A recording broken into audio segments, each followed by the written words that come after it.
우리나라는 이제 젊은 청년들이 주로 이제 안정적인 직장을 선호하는데 중국은 아직 좀 기회가 열려 있는 땅이라는 이미지가 있는 것 같아서.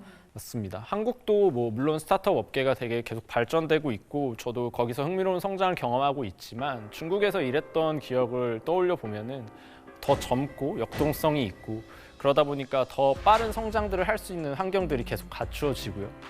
그런 걸 보면서 진짜 제가 이전에 알고 있던 세계의 중심, 뭐 약간 서구 중심의 사회가 아니라 점점 중국으로 이러한 중심축이 이동하고 있는 건 아닐까라는 그런 부분들을 좀 많이 체감했던 것 같아요.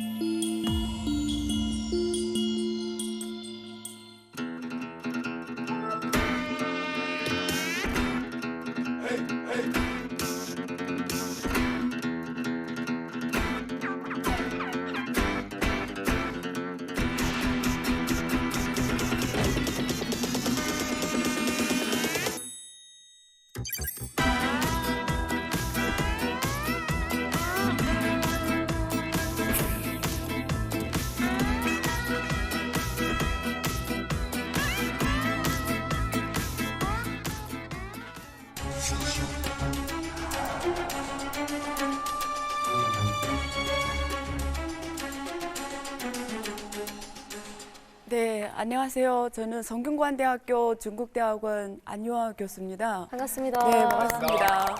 아까 그 김태진 씨가 그 중공이라는 표현을 썼잖아요. 제가 중공이에요.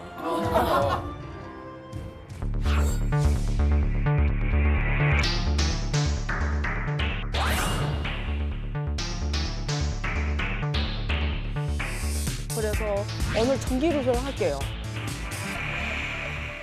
아까 주식 같은 것도 굉장히 궁금하시잖아요. 맞아요. 아까 그 회사 다음으로 어떤 회사 갈 것인가 이런 거 알려면 지금 스토리가 중요한 거죠. 그래서 중국이 진짜 경쟁력이 무엇인지를 저한테 질문하는 분들이 굉장히 많으세요. 근데 옛날에는 우리가 중국이라 그러면 땅덩어리가 많고 인구가 많으니까 인구가 자원이고 인구가 경쟁력이야 이렇게 얘기를 했었는데 그렇죠. 근데 중국은 14억이에요. 그래서 중국에서 내가 스타트업을 시작하자. 우리 찬 팀장님 한국이 아니라 만약에 중국에서 시작했으면 아마 오늘은 알리바바 마윈이 될 수도 있어요. 왜냐하면 그 샤오미 레이쥔 있잖아요. 네. IP가 없었습니다. 자기 게 없어요. 그 사람이 한 거는 인터넷에서 주문을 받아가지고 조립해서 판 거 외에 한 게 없어요. 근데 그게 14억이잖아요. 시작이 있다 보니까 순식간에 그냥 우리가 이익균형점, BP를 맞출 수 있었으면 그러니까 확 성장하게 된 스토리가 중국의 모든 성공 스토리가 다 여기에서 옵니다.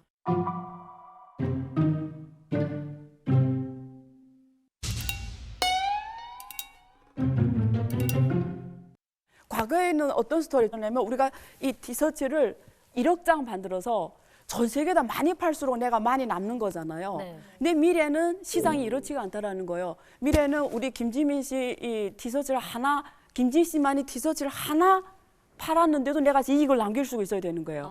근데 김지민 씨만이 티셔츠를 만드는 데이터를 갖고 있어야 돼요.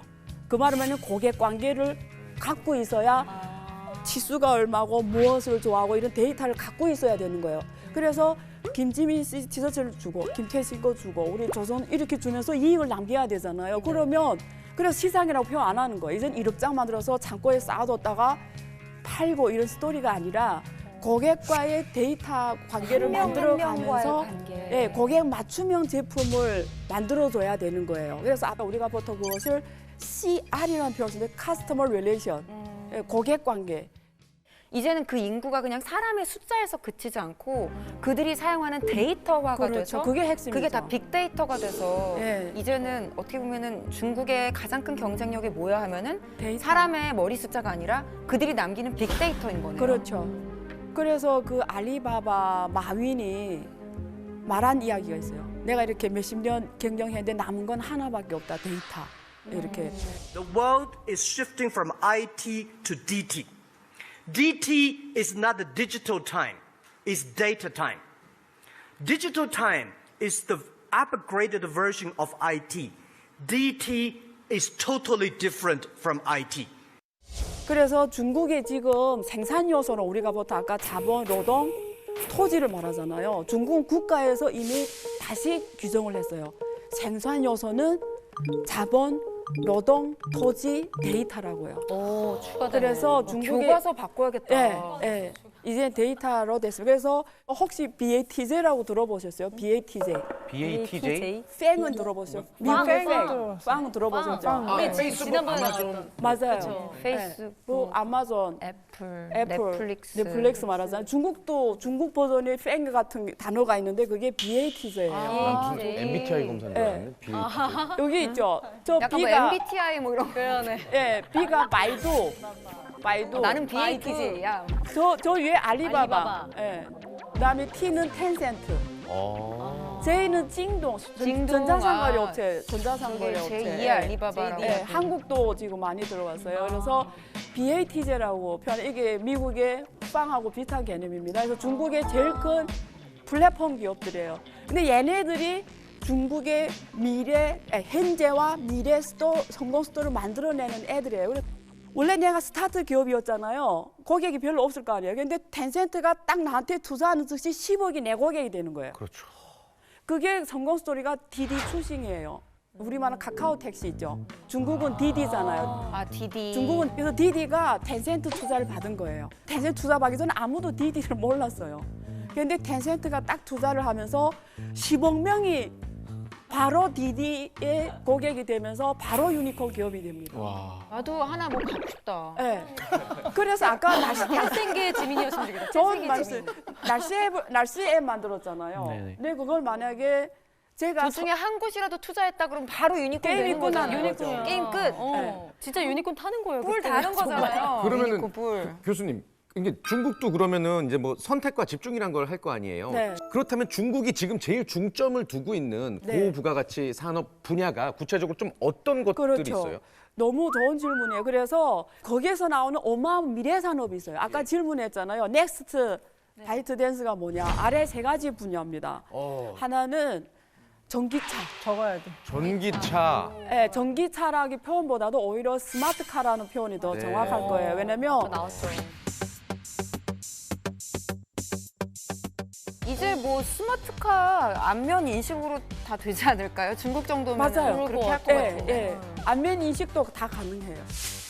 이거 그리고 저 자리가 다 알아서 나에 맞게 설정이 돼요. 근데 저게 가능한 게 아까 역시 BATJ처럼 방대한 CR 때문이에요. 왜냐면 앞으로 자율주행 자동차가 되면 과거의 석유 자동차 시대에는 자동차의 강자들은 독일이라든가 미국이잖아요. 네, 엔진을 이유가 잘 뭐냐면 만드니까. 엔진 때문이에요. 근데 만약에 이게 전기로 바뀌게 되면 엔진이 중요하지가 않아요. 이제는 엔진이 그러니까 전통 자동차 강자들이 강점이 없어지는 거예요. 이제는 진짜 자율주행 자동차에서 강자가 되려면 콘텐츠 소프트웨어인 거예요. 그러면 소프트웨어 강자 되려면 뭐죠? 이 빅데이터를 장악할 수가 있어야 되잖아요. 그래서 이게 소프트웨어가 되려면 왜냐면 이게 자율자동차가 가려면 여기 거리 인지가 돼야 돼요. 그리고 앞에 사람인지 동물인지 이 사물관에 우리가 사물 인터넷을 해요. 이 사물 인터넷 기술이 잘 돼 있어요.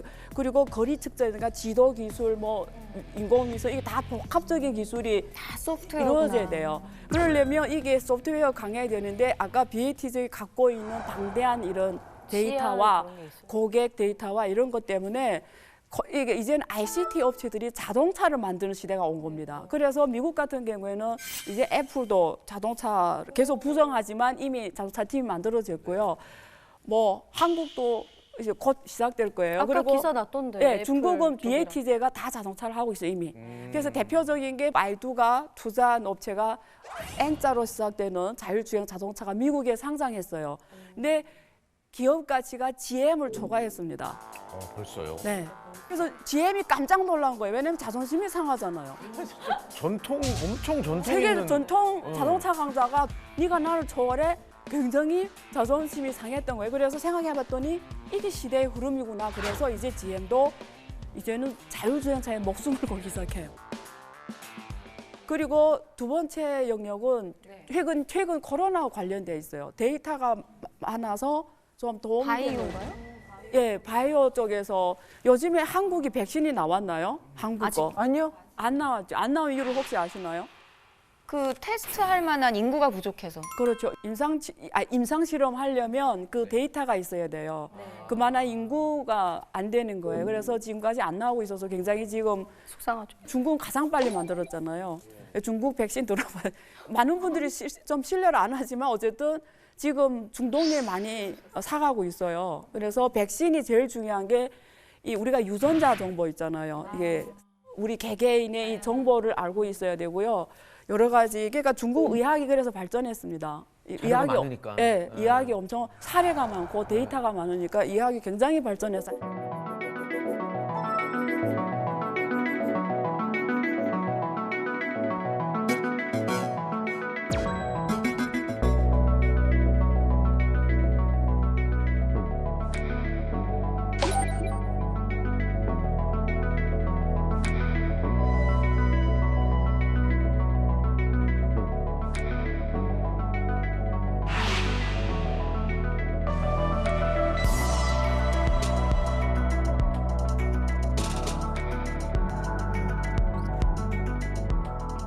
바이오 영역이 앞으로 중국이 그러니까 그 14억 인구를 얼마나 건강하게 정신적으로나 몸적으로나 건강하게 오래 살게 할 것인가 이 문제를 해결하는 기업은 세계적인 기업이 될 거예요.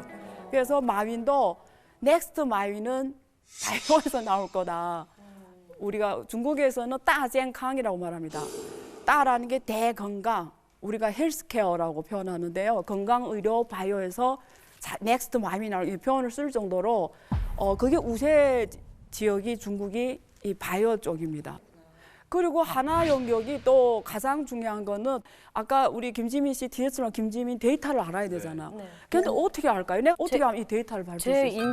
인터넷에서 많이 뭐 검색하고 뭐 그런 걸 많이 그걸 가능하죠. 검색. 김지민 씨 그 데이터가 나오니까. 예. 네. 근데 그런 걸 쓰는 건 불법이죠. 예. 그런가? 그렇죠. 지금까지의 구매 이력. 그렇죠. 좀 비슷해요. 비슷해요? 그렇죠. 그러니까 내가 나의 고객이 데이터를 알려면 제일 중요한 영역이 그게 핀테크입니다. 핀테크라고 들어보셨어요? 결제 핀테크. 이력. 예. 알리페이 들어봤죠? 외채페이 들어봤죠? 네네. 우리 카페이 같은 거. 예. 그래서 중국의 BATJ는 다 자기 페이먼트 회사를 갖고 있어요. 결제 회사를. 그럼 결제하면 어떻죠? 결제 데이터가 나한테 남는 거예요. 그렇죠. 그럼 그것도 불법 아니에요? 중국은 이게 회색지대였어요. 이 뭐 회색지대라는 건 뭐냐면 네. 법에 아직 규정이 안 돼 있는 거예요. 아. 그럼 중국의 법률은 어떻게 되어 있냐면 법에 규정이 안 돼 있으면 해도 돼요. 이걸 우리가 전문 용어로 네거티브 네. 관리 제도를 해요. 근데 한국은 법에 규정된 것만 하게 해요. 우리나라에서 왠지 안 될 것 같아요. 네. 내가 산 거 1억을 안 돼요. 한국은 그쵸. 그걸 포지티브 관리 방식이라고 해요. 오. 그러니까 중국은 네거티브 관리제를 하다 보니까 혁신이 많이 일어나는 거예요. 그러니까 회색은 그래서 지금까지 BATJ가 다 회색지대에서 큰 거예요. 아. 더 쉽게 말하면 금융업으로 큰 겁니다. 그래서 놀랍게도 우리는 알리바바가 IT 회사로 알았지 누가 금융지수 회사인 줄 누가 알았어요. 실제는 알리바바는 금융지수 회사예요. 그 중에 하나가 엔티파이낸셜 이번에 상장 잠정 연기 뉴스 나왔죠. 네네네. 네, 원래 근데 아까 뭐 마윈이 잡혀갔다 뭐 이런 얘기도 했는데 마윈이 어디가 있는지는 제가 알 수가 없어요. 아실 줄 알았는데 모르세요? 제가 이제 시진핑 전화해가지고 물어볼게요. 교수님도 잡혀갈까 봐. 공개석상에서 좀 다소 부정적인 이야기하는 거는 이 정도 말하는 거는 괜찮아요. 괜찮아요. 그러면 사회가 어떻게 발전해? 당원이시잖아요. 네. 예, 금융업이 뭐 있죠? 혹시 알아요? 금융업이랑 뭐 말해요? 금융업? 금융업이요? 예. 금융업? 세 개 분야입니다. 증권, 여신. 증권. 네. 주식 투자하면 증권사가 네네. 있고 증권, 아, 보험. 보험, 보험, 그다음에 은행. 은행. 엔티파이낸스 이 세 개를 다 합니다. 그러니까 이 세 개를 다 하다 보니까 안유화 이러면 안유화 보험 데이터도 있고 증권 거래 데이터도 있고 은행 데이터도 있는 거예요. 그러면 나를 위한 자산관리 상품을 만들 수 있는 거예요. 근데 이번에 잠정 연기 중단 이유가 이거하고 관계. 얘네들이 그 소액 대출을 해줬단 말이에요. 개인. 네. 그거 우리가 중국어로 째베. 째베는 신용카드 같은 거예요. 그래서 신용카드를 쓰게 하는 거예요. 그러니까 우리 결제 데이터가 얘네들이 다 갖고 있으니까 나의 신용 점수를 만들어요. 그걸 제 한국어로 번역하면 참깨 신용이라고 해요. 참깨. 예, 우리 참깨야 열려라 이런 게 있죠. 열려라 네. 참깨. 예, 열려라 참깨. 그러니까 중국어로 즈마 신용이라고 하는데요.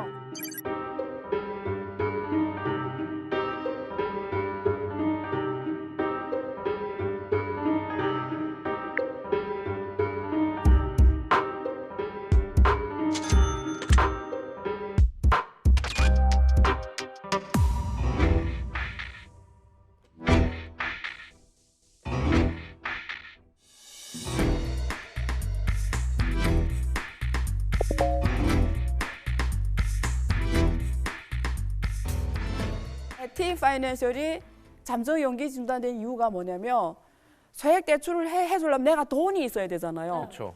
근데 얘네 저축은행도 아니고 돈이 어디서 올 수 없잖아요. 그래서 다시 증권 상품을 만들어 파는 거예요. 그래서 들어온 돈으로 또 대출해주고 해서 돌려받기 같이. 레베리지가 100배 넘겨 일으킨 거예요. 레베리지를. 어머, 어머. 그러니까 이게 사회적으로 불안 요소로 되잖아요. 그러니까 이게 중국발 금융위기가 될 수 있다. 이게 첫 번째 우려였고요. 선생님, 네. 감미롭게. 아니 개인 데이터를 네. 기업이 가진다는 게 사실 뭐 제 입장에서는 네. 뭐 한국 사람들이 보기엔 좀 이해가 안 될 것 같아요. 네. 예를 들면 쉽게 제가 예를 들면 내가 중국의 어느 병원 가서 CT를 했어요. 그럼 내 CT 데이터가 있잖아요. 근데 제가 1년 후에 다른 병원에 가서 내 저 병 CT 찍었는데 그냥 그 병원에다가 안유화 CT 보내라면 그 병원이 그건 나의 데이터야 안 주는 거예요.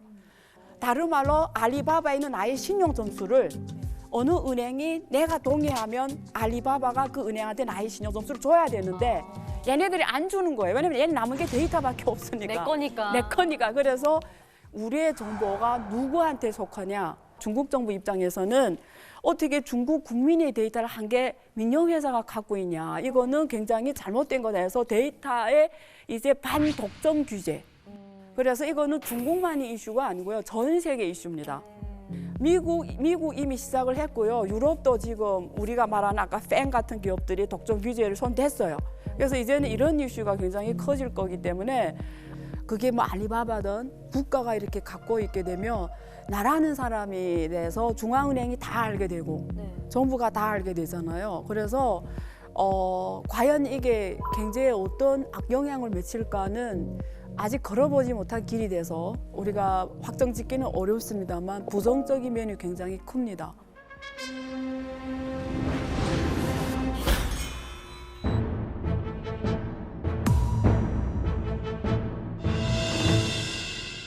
Mr. McWilliams, it's an important trade partner for both U.S. and China. So what might be the implications for the South Korean economy? If you believe the theory that the balance of power is partly driven by economics, then I think the picture that we're painting is a balance of power drifting from the West to the East. And Korea, of course, is strategically positioned and is therefore in a position to be affected by this. Korea will trade more with China. Korea will trade more with other countries in the East that will also be carried forward by the growth in China. And the relative importance of the two countries, China and the United States, in Korea's trade and in influencing what happens will change. 중국과의 지금 트럼프 정부가 해왔던 많은 분들이 신냉전이라고 표현하는데요. 사실상 저는 냉전이란 표현을 안 씁니다. 그러면요? 저는 량잔이란 표현을 쓰거든요. 량잔? 량잔이라는 게 뭐냐면 량전인데요. 청량하다, 음료수 청량하다, 량하죠. 그래서 영어로 말하면 잘하시니까 cool. 냉전은 cold war 이렇잖아요. 춥진 않고 약간 서늘한 정도. 예, 맞죠. 그래서 완전한 이혼은 불가능할 거다. 왜냐면 부부간에도 이혼하는 게 얼마나 고통스럽고 오래 걸려요. 하물며 두 나라가 지금까지 서로 이렇게 쿵짝쿵짝 했는데. 잘 먹고 특히 월가는 거의 중국에서 돈 벌고 살아왔단 말이에요. 그래서 한순간에 이렇게 구소련하고 미국과의 관계처럼 아예 양진영을 만들어서 가는 관계는 힘들다. 그래서 냉전이 아니라 량잔이다. 그래서 약간 이혼이 아니고 별거 느낌이네요. 좀 그런 느낌 맞습니다. 이미 세계 무역은 중국이 미국을 앞섰어요. 말씀하신 대로 2028년쯤 되면은 경제 규모조차 이제 중국이 미국을 앞서게 될 겁니다. 이렇게 무역과 경제 규모에서 앞서게 되면 사실은 그게 기축통화가 되는 게 맞는데 그런데 여기는 또 다른 변수가 있어요. 미국이 세계 최강의 군사 강국이고 외교력도 굉장히 강해요. 그러다 보니까 이거는 함부로 예단할 수는 없는 그런 상황이죠. 근데 사실 돈이라는 게 사실 단순하게 생각하면은 그냥 교환의 수단 이렇게 생각할 수 있는데 그게 사실은 그 가치가 미국에 의해서 아니면 외국의 뭐 세계 국제 정세나 그런 상황에 따라서 계속 변하는 거잖아요. 그게 살아있는 것 같아요, 마치. 그렇기 때문에 우리는 달러에 대해 공부하고 대비해야 되는 겁니다. 예.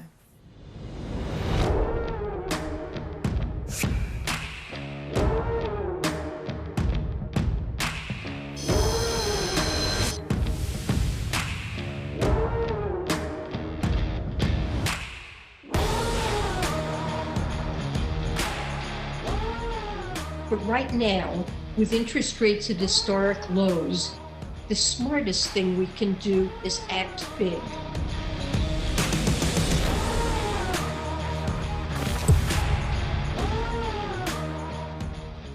저희가 지금까지는 그 쭉 이어져 온 흐름에 대해서 이야기를 들었는데 우리가 언제 액션을 취해야 되는가 이게 궁금하거든요. 네. 자, 우리 교수님. 평가단이세요? 이제부터 우리 시청률이 올라가는 요 타임입니다. 이제부터 여기서 중간 광고 나가나요? 그렇죠. 저는 오늘 교수님 강의 마지막 듣고 내일 주식을 시작할 것인지 아닌지 결정을 할 겁니다. 교수님, 해답을 내려주세요. 지금 궁금하신 게 올해 주식시장이 어떻게 될 건지 말씀이신 것 같은데요. 교수님, 날려주세요. 지금의 장세는 사실은 유동성 장세예요. 이제 유동성 장세라는 건 돈의 힘으로 끌어올리는 장세거든요. 그렇다면 올해도 유동성 장세가 계속 될 거냐 하는 면을 봐야 되는데 바이든 정부가 올해 국채 발행액을 순 발행 증가액이 한 2조 3천억 달러, 즉 2조 3천억 달러의 국채를 찍어내서 재정 정책을 쓰겠다는 얘기입니다. 그래서 유동성 장세는 계속될 겁니다. 그런데 주식 가격이 계속 올라가느냐? 그건 또 별개의 문제예요. 왜 그러냐 하면 지금 이렇게 돈이 많이 풀리면 시중금리가 급속하게 올라가면서 모기지 금리뿐만 아니라 회사채 금리도 올라가고 그렇게 되면은 부채가 많은 그 파생 상품 같은 것도 위험해지거든요. 이렇게 돈이 많이 풀리는 걸 제어하기 위해서 양적 완화를 좀 축소할 가능성이 있어요. 그래서 최근에 테이퍼링 얘기가 나오는 건데 과거에 테이퍼링을 시작했을 때 주식시장에 긴축 발작이 일어났습니다. 즉 여태까지 유동성 장세를 보고 달려왔는데 앞으로 줄여? 그러면 심리적으로 위축이 돼서 주식시장이 폭락할 수도 있어요. 그러니까는 여러분들이 상황을 잘 판단하셔야 돼요. 긴축 발작이란 말 무섭다.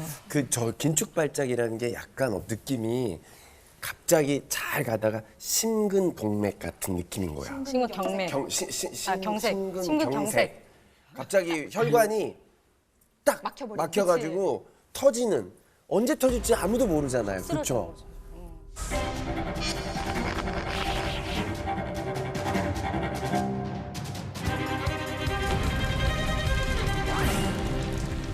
여러분 갑자기 스튜디오에서 돈 냄새가 나지 않나요?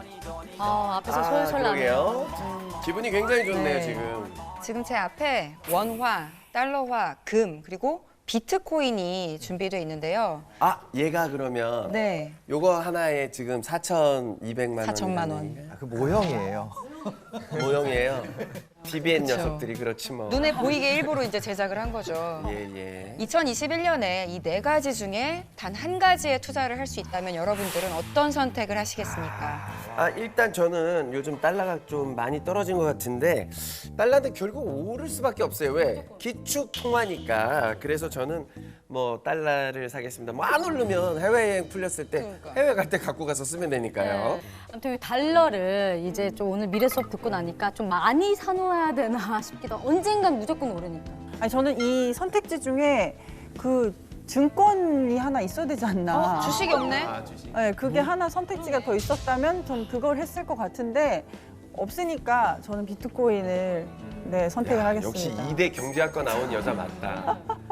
저 솔직히 고민 많이 돼요. 비트코인 쪽으로 가고 싶은데 이게 너무 비싸요 지금. 너무 비싸서 못 많이 사고. 올랐어, 맞아. 그래서 금이나 달러 쪽으로 가야 되지 않을까 싶은데 신사님도 어떠세요? 저는 달러요.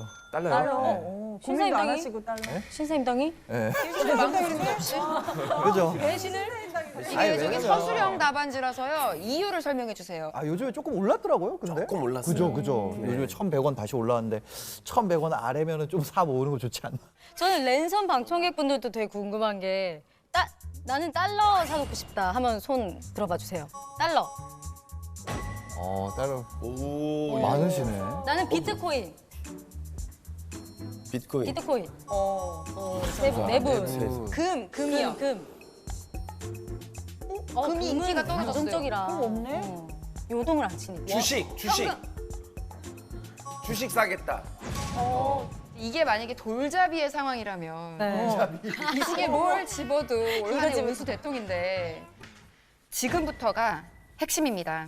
신축년 소처럼 우리의 자산을 지킬 수 있는 방법은 무엇일지 함께 공부해 보도록 하겠습니다.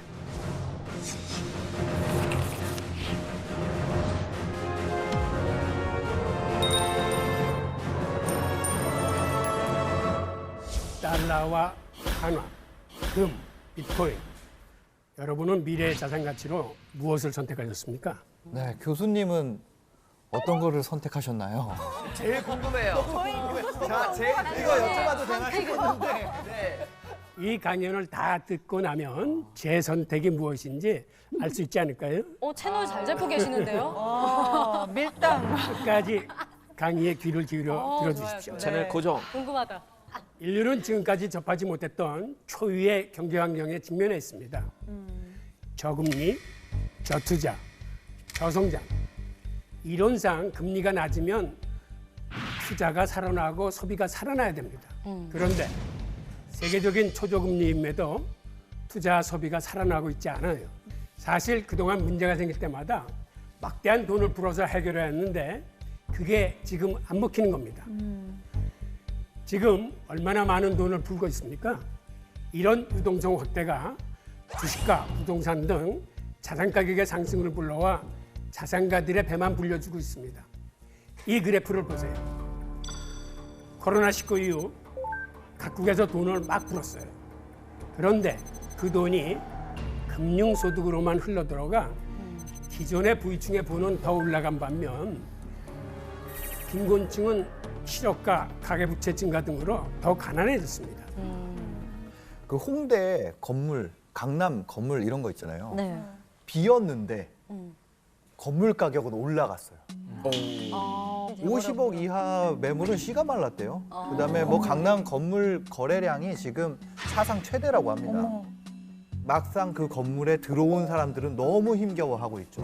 1층 카페나 뭐 이런 데는 손님도 없고 또 사무실도 마찬가지고 계속 뭐 셧다운되고 그러니까 이게 지금 바로 이 곡선 그대로 완전히 이렇게 양극화되고 있는 거예요. 그래프가 너무 씁쓸한 게 그 요즘에 유행했던 말 중에 그거 아세요? 벼락거지라고? 네, 들었어요. 나 열심히 살았는데 벼락 부자가 된 게 아니라 나만 벼락거지가 된 거야. 그러다 보니까 그게 영끌한다 아니면 뭐 빚내서 투자한다 비투라 그러죠. 그런 것들이 꼭 뭐 누가 시켜서 너 영끌해, 너 비투해 이게 아니라 이게 초조함 이런 것 때문에 나도 모르게 계속 내 통장에 내가 끌어올 수 있는 게 뭐가 있지 이렇게 해서 계속 투자하게 되는 것 같아요. 와. 맞아요. 맞습니다. 최근 스위스의 한 투자은행 자료는 충격을 넘어 섬뜩하기까지 합니다. 이미 세계 상위 1%의 재산이 나머지 99%의 재산보다 더 많아졌다고 합니다. 이 심각한 빈부격차가 우리의 발목을 잡을 수 있습니다. 하부 구조가 무너지면 상부 구조도 붕괴될 수밖에 없어요.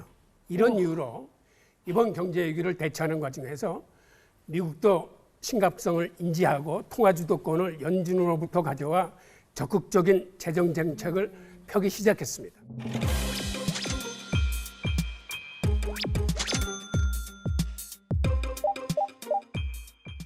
우리나라도 최근에 3차 재난지원금을 풀었잖아요. 근데 이게 통화정책 같은 경우는 진짜 지금 힘든 사람한테 갈 때까지 우리가 약 먹거나 바르는 약처럼 이렇게 퍼지는데 시간이 오래 걸리는데 저기 재정 정책은 약간 주사 같아요. 네, 거기에 그냥 임시 아픈 데다 빨리 그냥 바로 혈관에 쫙 쏴버리니까 이런 재정 정책의 일환이었던 것 같아요. 그런데 우리나라 상황이 사실은 미국보다 훨씬 더 심각해요. 그렇지. 미국은 솔직히 지금 코로나 사태니까 그렇지만 그 이전에만 해도 거의 완전 고용을 달성할 정도로 실업률이 낮은 나라입니다. 그러니까 미국에서는 눈높이만 조금 낮추면은 일자리를 구할 수 있어요. 네. 근데 우리 같은 경우는 눈높이를 낮춰도 청년들이나 노인들이 일자리를 구하기가 힘들어요. 맞아요.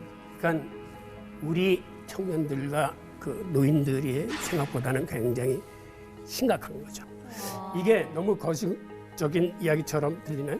아니요. 좀 와닿기 시작하고 눈앞에 있어요. 닥친 이야기 이 같아요. 얘기는 우리가 분명히 알아야 할 우리 이야기입니다. 그런데 여기서 이제 우리가 뭘 해야 될까? 아까 시청자들 채널 고정 잘 해놓으셨는데 지금쯤이면 이제 떠나가려고 그러거든요. 그러니까 빨리 그래, 나와야 이제 돼. 궁금하신 현실적으로. 네. 게 이 재테크에 관한 문제죠. 투자. 그러니까 해칭 투자를 하셔야 돼요. 해칭? 예. 해칭이요? 뭐 해님 투자도 아니고 무슨 해칭? 저희 심사임당 해칭 투자는 뭡니까? 해칭이 어떤 포지션을 잡으면 그 반대 포지션에 대한 대비를 하는 거예요. 플랜 B. 오케이, 이해했습니다. 이야기를 듣다 보니까 지금 같은 경제 흐름에는 한 군데 몰빵하지 마라 이런 이야기 같은데 조금 더 구체적으로 해칭 투자로 어떤 걸 하면 좋을지 뭘 하면 좋을지 좀 짚어주시면 안 될까요? 이게 저번에 이제 안유아 교수님께서 나오셔갖고 완전 청기 누설을 한번 하고 가셨거든요. 한 그 정도 청기 누설쯤 돼야 됩니다. 저희 기대 많이 합니다. 네, 다 기대하고 왔어요. 예. 저희 사실 돈 주고 왔어요, 여기. 해칭 투자의 수단으로 제가 추천드리고 싶은 건 물가 연동 국채라는 게 있습니다. 물가 연동 국채. 받아 예. 적어. 그러니까 연동 부채. 네. 인플레이션이 발생하면 원금이 비례에 불어나면서 이자도 마찬가지로 불어나거든요. 오, 이자도. 그리고 이런 때일수록 현금보다는 대체 자산이나 상품에 묻어 놓으시는 게 좋아요. 대체 자산이나 상품?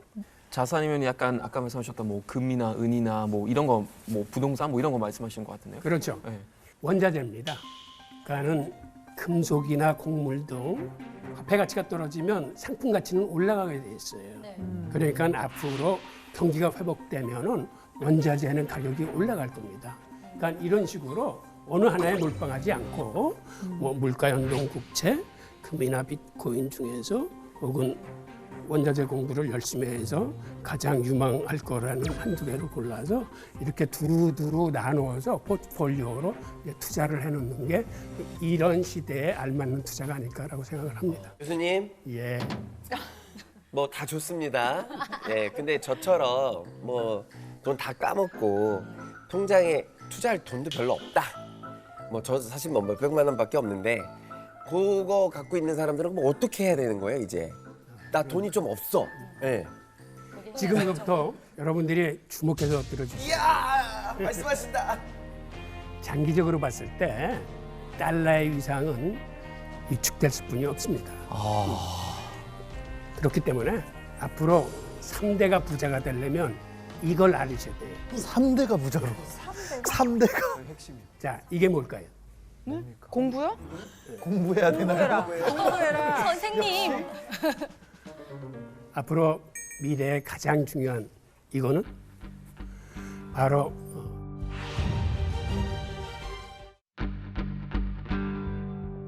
디지털 화폐입니다. 디지털 화폐입니다. 그게 비트코인인가요, 그러면? 그러니까 비트코인. 디지털 화폐라는 게 사실 비트코인만이 아니고 여러 가지 개념을 일컫는 거더라고요. 암호화폐, 뭐 비트코인 저희 얘기하고 요즘에 뭐 이더리움이나 리플도 인기 많죠. 그런 거나 이제 뭐 전자화폐, 네이버페이, 카카오페이 이런 쪽도 그렇고 가상화폐 그리고 CBDC까지 이런 걸 다 묶어서 디지털 화폐라고 하는 거죠. 그렇다고 해서 우리 보고 지금 싸이월드 도토리로 3대가 먹고 살 수 있다. 이건 아닐 거 아니에요.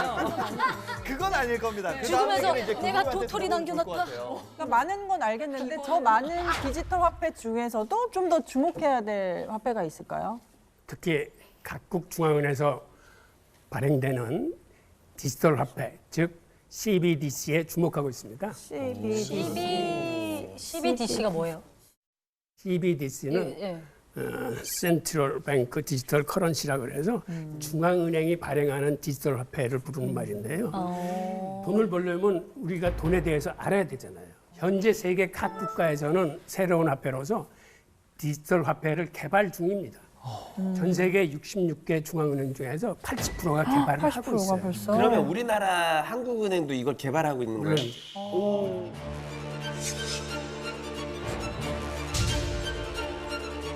CBDC 발행에 따른 안전성 문제 이런 것을 이제 테스트.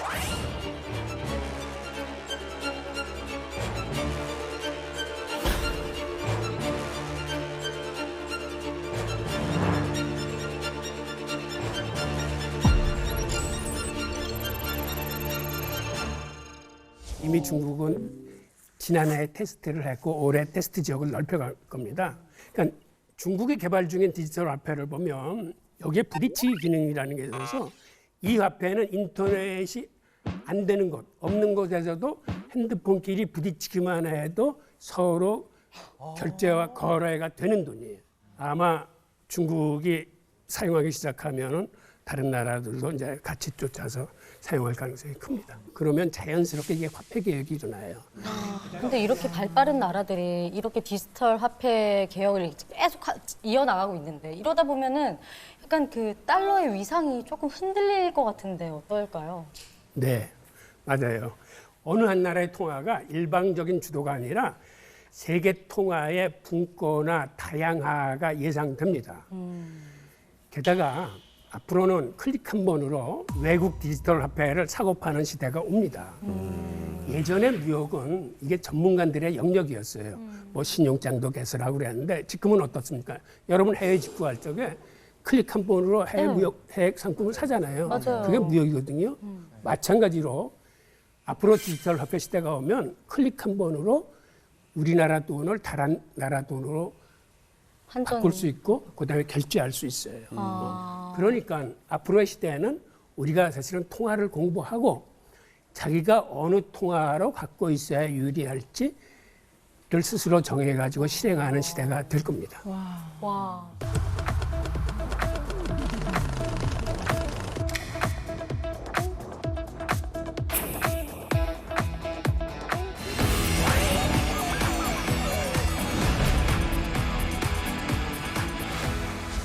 제가 오늘 말씀드리고 싶은 대목은 우리가 어떻게 해야 재테크를 잘하겠느냐가 아니라 지금은 화폐 역사가 변하고 있는 중요한 변곡점에 우리가 서 있습니다. 네. 그러니까 기존의 화폐에서 오늘날의 화폐 그리고 미래의 화폐는 어떻게 할 건지 이런 사실을 잘 인지하고 지금 우리가 중요하게 이 통화의 역사나 화폐 흐름이 바뀌고 있구나 라는 걸 인지를 해서 여러분들이 그 흐름에 동참해서 그것도 공부를 하셔야 돼요. 이제 돈은 이제 쓰는 데만 필요한 게 아니고 이제는 진짜 돈을 공부해서 우리가 돈으로 투자를 할 수도 있는 그런 돈 시대가 왔네요. 자체에다가 돈 자체가 그러니까. 상품이 되는 맞아, 그런 맞아. 시대가 되는 거겠네요.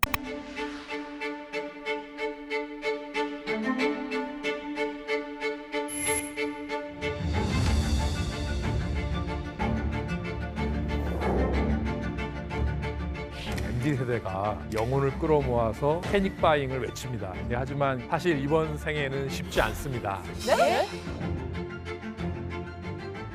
네, 안녕하세요. 안녕하세요. 예, 대학에서 경제학 가르치고 있는 하준경입니다. 네. 예, 여러분들 혹시 도박해 보신 분 있으세요? 여기서 여기서 교수님, 그러시면 큰일 납니다. 예.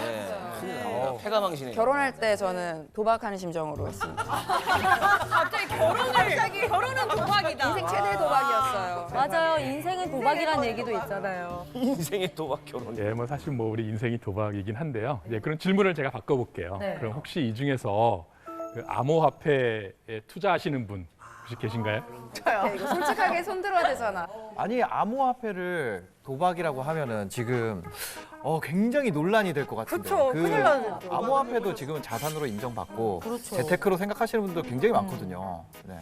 예, 오해하지는 마시고요. 제가 그 암호화폐의 존재를 부정하려는 건 아닙니다. 네. 말 한마디 한마디 휘청거리기 때문에 조심하셔야 돼요. 이게 과연 이 도박하고 무엇이 다를까? 이거 혹시 사설 카지노 아니야? 뭐 이런 얘기 하시는 분들도 있어요. 24시간 내내 막 이 출렁이지 않습니까? 네, 이 코인 시장에 막 빠져들어가지고 잠도 안 주무시고 이런 분도 있고요. 네. 이 전 재산을 다 넣었다. 그래서 안 이제 돼. 올인했다. 이래서 내가 이제 큰 돈을 벌었다. 어떨 때도 큰 돈 잃었다. 뭐 이렇게 반복하면서 막 극단적인 투자를 하는 사람이 적지 않습니다. 네. 예. 근데 우리가 누가 와서 얼굴도 이름도 모르는 사람이 100만 원만 빌려줘 이러면은 그냥 무턱대고 안 빌려줄 텐데 그죠. 코인은 그 실체도 모르고 원리도 아무것도 모른 채로 그냥 내 돈을 붓는단 말이죠. MZ 세대가 이 암호화폐 투자자의 60%, 약 180만 명에 달하는데요. 왜 이렇게 위험천만한 상황 속에서 이 사활을 걸고 이 투자를 하는 걸까요? 한번 영상을 한번 볼까요? 예. 하나, 둘, 셋. MZ 세대. 주식에 3천만 원 정도 하고 있고 코인에 500만 원 정도 하고 있습니다. 많이 하셨죠. 주식에는 한 1억 정도? 빚을 포함하자면 2억이 조금 넘는 것 같고요. 신분 상승이라든지 절대로 월급으로 이룰 수 없는 것들을 이룰 수 있다고 생각하기 때문에 재미로 시작했는데 나중에는 점점 목돈을 만들고 싶어서 재미를 좀 보신 것 같은데. 그렇지. 2,000% 정도의 수익을 보고 코인 투자를 해서 30배까지 불려봤다는 분도 제가 봤습니다. 아, 들었다고요? 리스크가 좀 크지만 그만큼 높은 수익률을 기대할 수 있기 때문에 저축을 하는 것만으로는 원하는 걸 이룰 수가 없어서 가상화폐나 주식 같은 곳에 많이 관심을 갖고 있다고 생각을 해요. 20살 때 에 투자를 해서 지금까지 좀 장기적인 투자를 할 것 같아요. 빚낸 거 다 현금화 시켜서 우리용 샀을 것 같습니다. 가즈아. 나 지난주에 팔았잖아. 저건 진짜 현실적인 거네요. 근데 저는 영상을 보면서 정말 공감했던 게 제가 이제 지금 전셋집에 살고 있는데 갑자기 이제 이사를 해야 되는 상황이 와서 딱 그때부터 갑자기 주식 계좌도 다시 활성화시키고 코인을 시작을 한 거예요. 근데 막상 본 것도 없어요.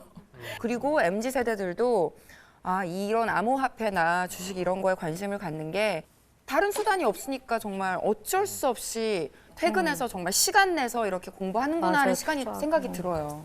내가 하는 일이나 내가 받는 월급은 제한돼 있고 한정돼 있으니까. 긍정적인 건 아침형 인간들이 많아졌어요. 성공형 인간. 8시 한 50분부터 눈을 탁 뜨더라고요. 그거 보려고. 이 암호화폐 시장의 하루 거래 대금이 46조입니다. 46조 원. 와, 주식보다. 코스피 전체보다 많은 거 아니에요? 예, 맞습니다. 이 작년도 이 코스피 거래 대금 평균의 1.7배 수준입니다. 그런데 이 암호화폐 시장의 이 예치금이 코스피 시장의 11분의 1, 그러니까 6조 4천억밖에 되지가 않습니다. 그러니까 예치금은 작은데 이 거래 대금은 거래를 크다. 엄청 하는구나. 이 차이가 도대체 무엇을 뜻하는 걸까요? 계속 팔고 사고 하는 게 그러니까 암호화폐는 이게 다 돌아다니는 거죠. 계속 회전이 계속. 어마어마하게 되고. 간다 이렇게 해가지고. 그죠. 가즈아. 자, 들어가자. 진짜 이런 레이스, 느낌으로. 레이스. 과연 그렇게 MZ 세대가 성적은 좀 좋았냐 하는 보람은 있었냐가 걱정도 되고 궁금하기도 하고요. 주식이 나았나요, 좀? 지난해 6대 증권사의 이 새로 개설된 이 계좌 수를 살펴보시면 무려 720만 건에 달했는데요. 그 중에 이 절반이 이 MZ 세대입니다. 이 주린이들이라고 하죠. 이분들의 이 투자 성적표는 어떨까요? 정말 궁금한데 이거. 예전부터 이 주식 투자를 해오던 분들 18.8%로 꽤 높은 수익률을 올렸습니다. 진짜 역시. 하지만 이제 지난해 처음 주식을 시작한 이 신규 투자자들 있지 않습니까? 5.9%. 3분의 1 수준인 5.9%의 수익률에 그쳤습니다. 아니 근데 괜찮은 거 아닌가? 5.9%도 예금 네. 금리보다 훨씬 높으니까 잘한 거 아니에요? 처음 치고는. 그런데 여기 함정이 있습니다. 바로 이 수수료, 세금 같은 이제 거래 비용들입니다. 어머, 그래서 이걸 마이너스네. 제외하면 아니 수수료 세금 왜 이렇게 많이 떼? 이건 뭐 한 거예요? 그냥 가만히 있는 게 나았다는 거예요? 20대 같은 경우는 좀 공격적인 투자를 많이 하다 보니까 거래를 많이 하면 자연스럽게 수수료가 많이 떼이고 그렇죠. 네, 또 이렇게 세금도 거래세도 같이 나가게 되거든요.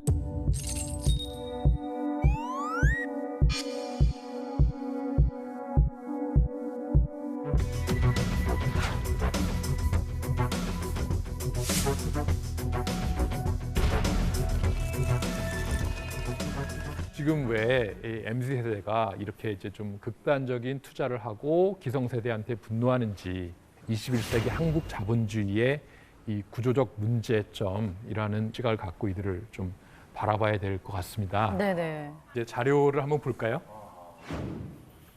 예, 이 OECD 회원국들의 이 평균 출근 소요 시간입니다. 노르웨이 14분? 그 노르웨이가 이 14분으로 이제 제일 적고요. 스웨덴은 아니 학교도 저보다 18분. 더 걸리지 않아요? 예, 프랑스는 23분이네요. 와, 어떻게 이렇지? 예. 23분 프랑스에서는 정말 북쪽부터 이제 남쪽 다 정말 이게 갈 수 있어요. 와. 우리나라는 어떤가요? 우리나라 58분이요. 2배도 더 걸리는 거잖아요. 58분 걸리면 땡큐예요. 예, 맞아, 58분이죠. 맞아. 예, 세계에서 통근 시간이 제일 깁니다. 차가 너무 예. 많아.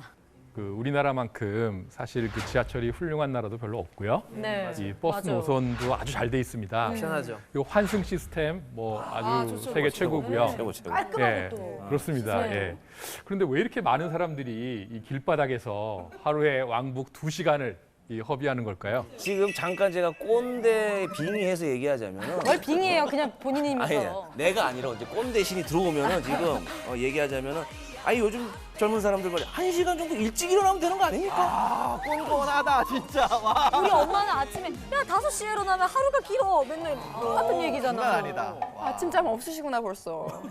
아니 근데 기본적으로 서울이 크기도 큰데 네. 직장이랑 그 근접성이라고 하잖아요. 그게 너무 먼 것 같아 우리나라 맞아, 다른 나라에 맞아. 비해서. 네, 그래서 뭐 저 때는 말이죠. 제가 저 때는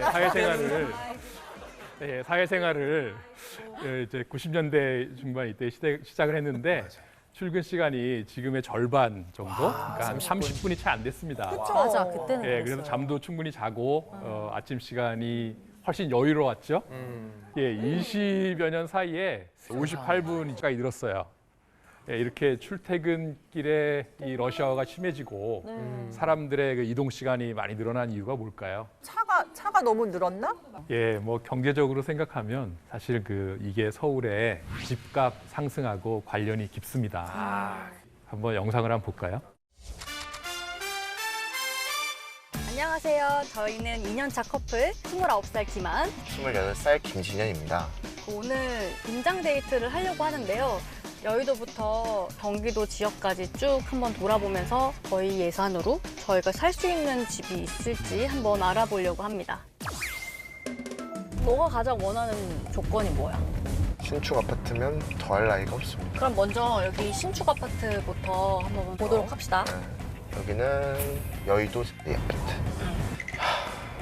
저긴 얼마일까요? 15억? 매매. 보지 마, 보지 마. 매매. 보지 마. 난 저기 살고 싶어. 75년도. 47년 차야. 47년? 다 살고 싶다. 서울에는 우리가 살 집이 없을 것 같아. 저기 이렇게 쫙 저기 다 아파트야. 그럼 저게 정말 우리 거 한 게 없을까? 없어. 없다고? 너가 그랬잖아. 나이 먹으면 저절로 집 생길 줄 알았다고. 그래. 근데 나도 엄마 아빠가 어느 순간 집이 있었던 것 같은데. 서울에서 점점 멀어지네. 그냥 넓히자. 수도권으로 넓히자. 안녕하세요. 네, 안녕하세요. 이쪽 부동산 좀 알아보러 왔는데요. 네. 아무래도 이제 결혼하시는 신혼부부시고 또 출퇴근을 지하철 타고 출퇴근을 하셔야 되는 거죠. 네, 네, 그쵸. 그렇다 그러시면 지금 시세가 한 6억에서 6억 초반대 매물이 나오고 있는데 한 2년 전, 3년 전이랑 비교하면 가격이 한 2배 정도 2배. 올랐다고 보시면 될 것 같아요. 아, 여기도. 네. 아까 부동산에서 여기도 올랐다 그랬잖아. 그렇지. 저기도 올랐다 했잖아. 모든 아파트들이 지금 다 오르고 있대잖아. 지금. 우리가 살 아파트는 어딜까? 그 중에 하나는 있겠지. 진짜 와닿는 대화 내용이네요. 그러니까. 이 사실 그 몇 년 전까지만 해도 이 MZ 세대는 이게 집을 사는 핵심 수요층은 아니었습니다. 예, 그래서 부동산 시장은 주로 5, 60대 이 베이비 붐 세대가 중심이 돼서 이렇게 일구었고요. 네. 이제 40대 X 세대가 그 뒤를 쫓았고요. 그렇게 이제 지금의 가격이 형성이 됐습니다. 근데 이제 사회 초년생 이 MZ 세대들이죠. 이제 이들이 볼 때는 점점 멀어지니까 이게 내 생의 마지막 기회다 이렇게 영혼까지 끌어모아서 이 패닉바잉을 외칩니다. 이게 왜일까요? 이 집을 산 사람하고 그렇지 못한 사람의 성적표를 보시면 이 집으로 운명이 뒤바뀌었다라는 것을 알 수가 있습니다. 지금 그 서울 아파트의 이 평균 매매 가격이 11억 원 이걸 돌파하면서 이게 불과 5년 만에 가격이 이 2배 넘게 뛰었습니다. 제가 2016년 1월에 제가 결혼했어요. 네. 저 때 딱 결혼했어요. 사셨나요? 저 때 저 가격이야. 샀어요? 여보 미안해. 그때 여보가 집을 매매를 그렇게 적극적으로 얘기했었는데 가격이 그대로일 줄 알고 그때는 그런 행복한 대화를 나눴는데 예, 그러다 보니까 이 서울의 역사에서 유례 없는 일이 벌어졌습니다. 이 32년 만에 처음으로 서울 인구가 이 1,000만 명 아래로 떨어졌습니다. 떨어질만해요. 떨어졌어. 1,000만 명이 안 돼 그러면? 그럼 더 싸져요. 예, 예. 1,000만 인구의 도시라고 항상 했었는데. 예전에는 그러니까 말은 제주도로 보내고 사람은 태어나면 서울로 보내라. 옛날 얘기 좀 그만해. 이런 얘기가 이제 뭐 서울은 불가능하니까 이 서울이 아니더라도 내 집은 마련해야 되겠다. 이까짓 거 뭐 출근 시간이 좀 길어지면 어때? 뭐 잠은 차 안에서 자면 되죠. 이런 인식들이 생겨났습니다. 그래서 대출을 최대한 끌어모아서 서울 주변부에 이 내 집을 장만하려는 이 20, 30대 굉장히 많아지고 있습니다. 그래서 이 자산 불평등 시대에 이걸 버티려는 이 MZ 세대들의 이 눈물겨운 레이스죠. 이게 펼쳐지고 있습니다. 우리나라만 유독 이런 건 아니죠. 좀 저희가 듣기로 전 세계적인 좀 추세가 부동산이 심각하게 오르고 있다고 듣긴 했거든요. 집값 상승은 이 전 세계 대도시들의 이 공통 이슈입니다. 네. 그 물가가 비싸기로 유명한 이 런던 있지 않습니까? 런던. 소득으로 세월아, 집을 대박이다. 사기까지 16년이 걸리고요. 이 뉴욕의 경우에 10년이 걸립니다. 서울 이 파비앙 씨 고향 이 파리는 20년이 걸리네요. 지금 파리에서는 굉장히 비싸고 그래서 사람들이 이제 뭐 땅도 그렇게 넓지도 않고 그래서 외곽으로 나가는데 불어로 banlieue 그 banlieue 사는 사람들이 이제 거의 새로운 신분처럼 banlieusard이라는 말이 나올 정도예요. 이제 banlieus에서 태어난 사람이 사실 파리에서 태어난 사람보다는 이제 좀 불리하다고 보면 차이가 좀 많구나. 차이가 굉장히 많이 나고 완전 크구나. 매우 달라요. 그런데 서울의 이 소득 대비 집값은 28년 거의 그죠? 29년 이들 도시보다 더 비쌉니다.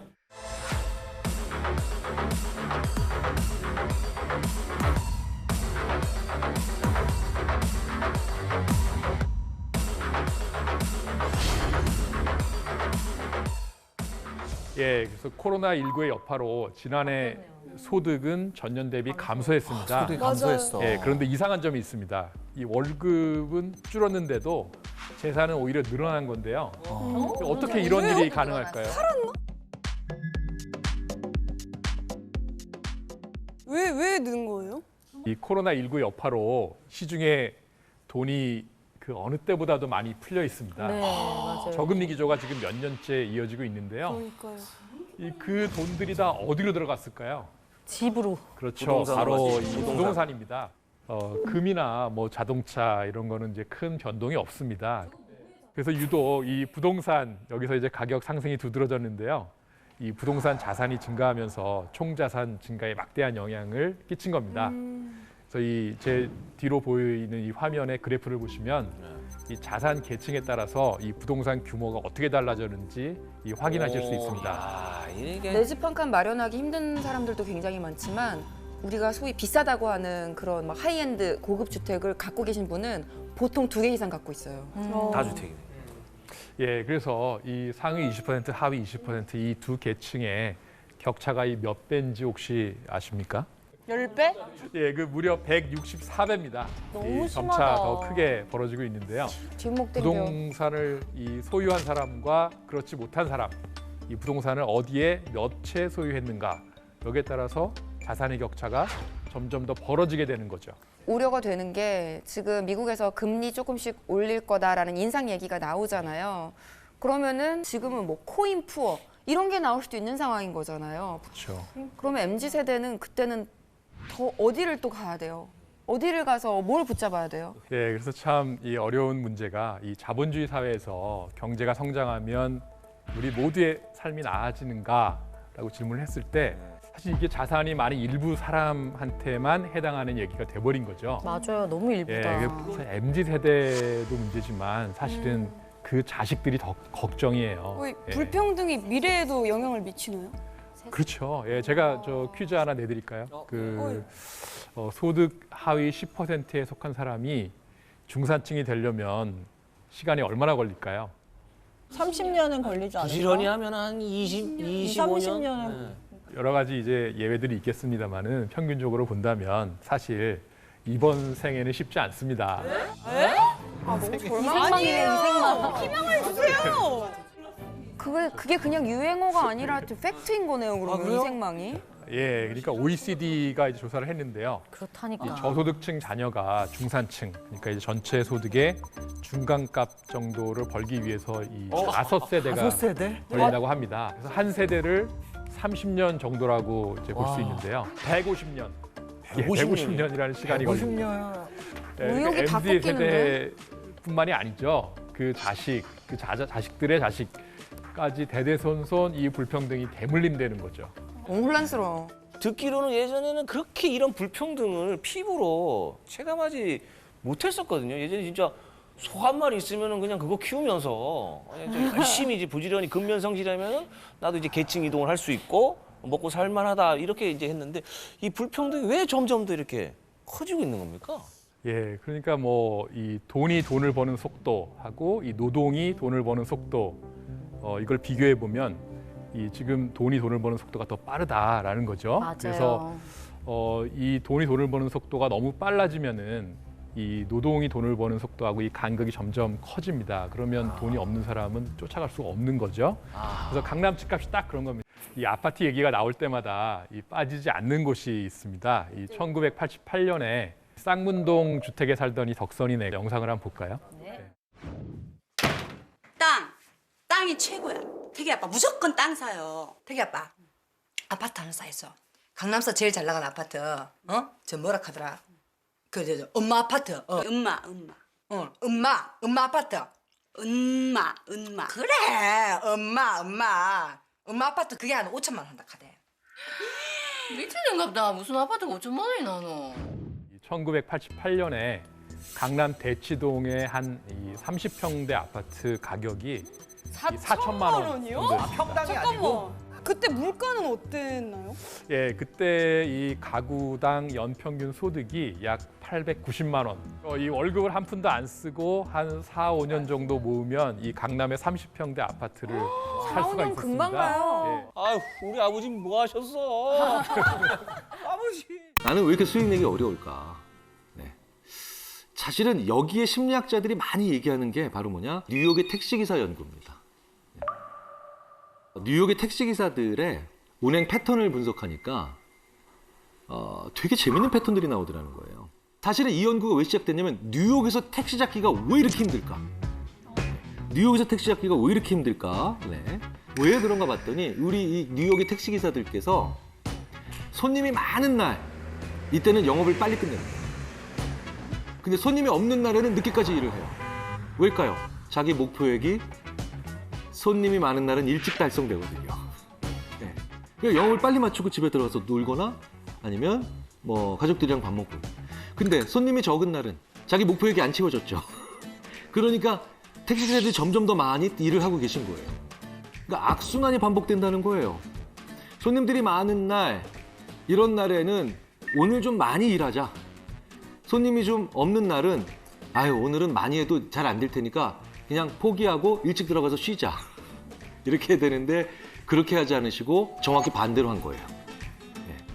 슬슬 이제 주식 투자와의 연관성이 지금 슬슬 보이기 시작하실 겁니다. 네. 자, 그러니까 A 주식은 20% 지금 수익이 났고 상승해서 B 주식은 20% 하락했어요. 자, 어느 걸 파시겠습니까? 네, 라고 하면 대부분 실제로 보면 A를 팔아요. 왜? 20% 수익이 났거든요. 그런데 대부분은 계속해서 수익이 나는 건 놔둬야 돼요. 예. 근데 손실이 고통스러우니까 20% 손실이 난 주식을 오히려 못 파는 거죠. 예. 대부분 패턴을 보면 현재 계속해서 수익을 내고 있는 것은 뭡니까? 장기적으로 더 보유할 만한 것들이고, 그리고 어느 정도 시간이 지났는데도 잡고 하락하는 거는 이제 보유할 가치가 없는 경우가 많은데 우리가 반대로 하는 경우가 많다는 거예요. 반대로. 예. 그래서 우리가 손실을 그만큼 싫어한다. 뭐에 대해서 손실을 보는 걸 너무너무 싫어한다라는 거죠. 파는 순간 뭡니까? 내가 손실을 인정하는 순간 예, 확정이니까요. 자, 그렇다면 두 번째로 또 다른 또 많이 궁금해하시는 것 있죠. 제대로 하는 데는 투자가 뭐냐? 네. 투기와 투자의 차이 어떻게 저희가 설명하느냐 그부터 말씀드릴게요. 투기와 투자는요, 도박과 게임과 비슷해요. 도박할 때는요, 게임할 때랑 뇌가 다르거든요. 도박할 때의 뇌를 보면 뇌를 거의 안 써요. 머리를 거의 안 써요. 다만 갑자기 좋은 결과가 나왔을 때 보상 중추, 즉 쾌감 중추만 꽉 떠요. 언제겠습니까? 오광 떴을 때. 네. 그러니까 도박의 룰은 간단하잖아요. 네. 도박은 대부분의 사람들이 반나절이 아니라 단 1시간도 안 돼서 대부분의 룰은 간단하게 일단 배울 수 있어요. 그래서 도박은 어느 정도 익숙해지자면 2, 3일만 지나도 머리를 안 씁니다. 근데 게임을 할 때는 굉장히 뇌가 많이 활동해요. 왠지 아세요? 게임을 할 때는 우리가 일반적으로 계속 하는 만큼 변화가 생기고 점수가 바뀌고 그렇기 때문에 머리를 엄청 써요. 네, 게임을 할 때 보면 오히려 쾌감 중추는 별로 안 떠요. 활성화를 잘 안 합니다. 그러니까 사실 뇌의 입장에서 보면 게임은 노동이에요. 상당한 노동이에요. 그래서 게임 자녀 있으신 분들은요, 아이가 게임을 많이 했어요. 그러면 자 이제 게임 그만하고 공부해. 이런 뭐예요? 삽질 그만하고 곡괭이질해. 이거랑 똑같은 거예요. 그러니까 삽질을 계속했으니까 뭐 해야 돼요? 곡괭이질 다 하기 전에 쉬어야죠. 네. 한 번은 그런 부모님이 돼보시는 것도 어떨까 싶어요. 이게 바로 투기와 투자의 차이예요. 투기는 머리를 안 쓰는 거예요. 오로지 수익률만 보는 거죠. 그렇죠? 근데 게임은 왜 재밌는 줄 아세요? 과정을 즐기기 때문이죠. 네. 내가 어떤 회사의 주식을 샀는데 그 회사에 관심도 있고 신문 보면서 이런 신기술이 개발됐어? 오, 저기 CEO는 왜 이런 데 가고 있지? 왜 해외 출장을 이런 데 가지? 이러면 뭡니까? 그건 투자죠. 네. 투자하게 되면 수익률이 떨어져도 나는 뭐가 남아요. 게임을 했을 때 아주 스케일이 큰 게임이나 아니면 복잡한 게임을 하게 되면 게임에서 저도 뭐가 남아요? 기량이 남죠. 기량이라는 게 남고 재밌는 스토리들이 남아요. 우리들이 소비할 수 있는 것들이 되죠.